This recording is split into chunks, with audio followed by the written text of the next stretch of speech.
এই হামলার উৎসভূমি হচ্ছে আফগানিস্তান। এই অভিযোগের সূত্র ধরে যে আফগানিস্তানে হামলা শুরু করলো, এই হামলার জন্য কিন্তু পাকিস্তানের মাটিকে, পাকিস্তানের আকাশকে, পাকিস্তানের জলসীমাকে ব্যবহার করেছিল আমেরিকা। এই যে আফগানিস্তানে যে দীর্ঘ প্রায় ২০ বছরের মতো যে আপনার আমেরিকা এবং ন্যাটো জোটের যে সৈন্যরা ছিল, তাদের খাবার রসদ সব কিন্তু যেত পাকিস্তানের ভেতর দিয়ে। এটা যদি বলি তাহলে আপনাকে আরেকটু পুরানো ইতিহাসের দিকে ফিরে যেতে হবে, কারণ একটু সময় নেব আপনার এই প্রশ্নের জবাব দিতে। যদি আপনি দেখেন যে আফগান সীমান্তে যে পাকিস্তানের প্রদেশ, সেটা হচ্ছে আগে বলা হতো নর্থ ওয়েস্ট ফ্রন্টিয়ার প্রভিন্স বা উত্তর পশ্চিম সীমান্ত প্রদেশ, সেইটা তারা পরবর্তীতে নাম পাল্টে করেছে খাইবার পাখতুনখাওয়া। তো এই খাইবার পাখতুনখাওয়া যারা মূলত বাসিন্দা, তারা কিন্তু জাতিতে পাঠান বলে তাদের দাবি করেন, এবং তার কেউ পাঠান বলেন, কেউ পশতু বলেন, কেউ পাখতুন বলেন, এই বিভিন্ন নামে তাদেরকে ডাকা হয়। এই বিভিন্ন নামে ডাকার কারণে এদের সঙ্গে কিন্তু ধরেন পাঞ্জাবি বা সিন্ধি, এদের সঙ্গে মিল কিন্তু খুবই কম। এটা অতীতকাল থেকে, বহু পুরানো কাল থেকে, এবং এদের সঙ্গে কোনো ধরনের কিন্তু সেইভাবে সম্পর্ক কিন্তু ছিল না। আপনি যদি দেখেন যে প্রথম এই পাঠান নেতা বা পশতু নেতা বা পাখতুনখাওয়া থেকে যে নেতা উঠেছিলেন, তার নাম খান আব্দুল গাফফার খান। খান আব্দুল গাফফার খান কিন্তু কোনো মুসলিম লীগের আন্দোলনে যোগ দেননি। তিনি কিন্তু গিয়েছিলেন কংগ্রেসের সঙ্গে, তিনি কংগ্রেসের নেতা হিসাবে, এবং তাকে সীমান্ত গান্ধী, যে ওইটা সীমান্ত প্রদেশ হিসাবে পরিচিত ছিল বলে তাকে সীমান্ত গান্ধী বলা হতো, এবং তিনি কিন্তু তার পুরো দলকে নিয়ে গিয়েছিলেন, তার সমর্থকদের নিয়ে গিয়েছিলেন কংগ্রেসের ছত্রছায়া। এইভাবে কিন্তু তাহলে যে পাকিস্তানের যে মূল ধারার যে পাঞ্জাবি ডমিনেটেড পলিটিক্স, এর সঙ্গে কিন্তু চিরকালই সেই ৪৭-এর পর থেকে কিন্তু তাদের কখনো মিলমিশ ছিল না। এক পর্যায়ে কিন্তু খান আব্দুল গাফফার খান ওই স্বাধীন পাকিস্তানেও কিন্তু তিনি থাকেননি, তিনি কান্দাহারের, আফগানিস্তানের কান্দাহারের একটা গ্রামে গিয়ে থাকতেন, এবং সেখানেই তিনি মারা গিয়েছিলেন। তো এইটা হচ্ছে যে অতীত ইতিহাস।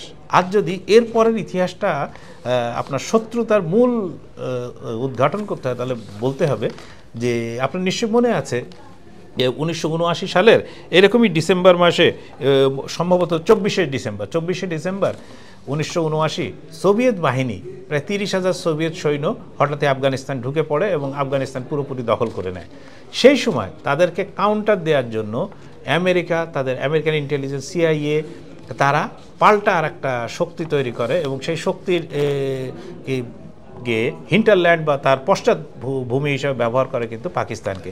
পাকিস্তানে বসে তারা ওইখানে ওই যারা যে আজকে তালিবান বলা হচ্ছে, সেই তালেবানদের তারা দেশ স্বাধীনের লড়াইয়ে উদ্বুদ্ধ করে তাদেরকে যোদ্ধা বানিয়ে, তাদেরকে অস্ত্র দিয়ে, প্রশিক্ষণ দিয়ে, এবং দলে দলে যারা আফগানিস্তান ত্যাগ করে পাকিস্তানে এসেছিল, তাদেরকে খাওয়া পড়া সব কিছুই কিন্তু মেনটেন করেছে। এইভাবে ১৯৭৯ সাল থেকে মানে ইয়ের পতন পর্যন্ত, সোভিয়েতে সরে যাওয়া পর্যন্ত কিন্তু আপনার এরা ঠিক একইভাবে মদত পেয়ে গেছে।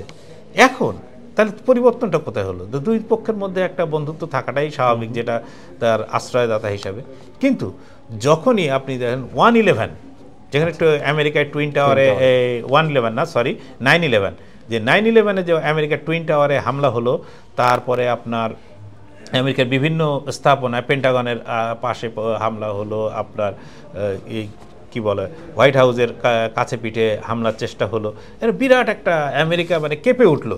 এই ঘটনার পরে আমেরিকা কিন্তু তালেবানের উপরে প্রথম হামলা শুরু করলো আফগানিস্তানে। যে তাদের অভিযোগ ছিল এই যে আল কায়দা গোষ্ঠী, এরা যে হামলা চালাচ্ছে, এই হামলার উৎসভূমি হচ্ছে আফগানিস্তান। এই অভিযোগের সূত্র ধরে যে আফগানিস্তানে হামলা শুরু করলো, এই হামলার জন্য কিন্তু পাকিস্তানের মাটিকে, পাকিস্তানের আকাশকে, পাকিস্তানের জলসীমাকে ব্যবহার করেছিল আমেরিকা।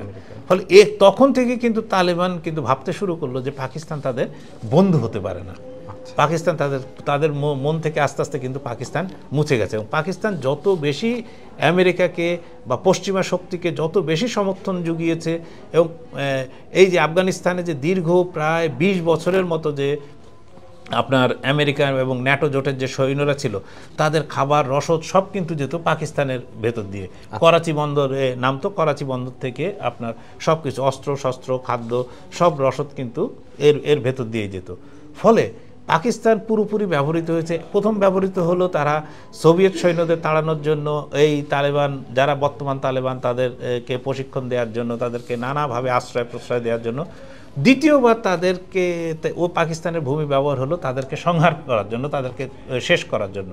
ফলে যে ছিল একদিনের বন্ধু সে হঠাৎ করে সে এখন শত্রুতে পর্যবসিত হয়েছে।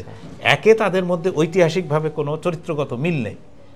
2 নম্বর হচ্ছে যে তাদের যে আচরণ, একবার বন্ধুত্বের, একবার হচ্ছে শত্রুতার।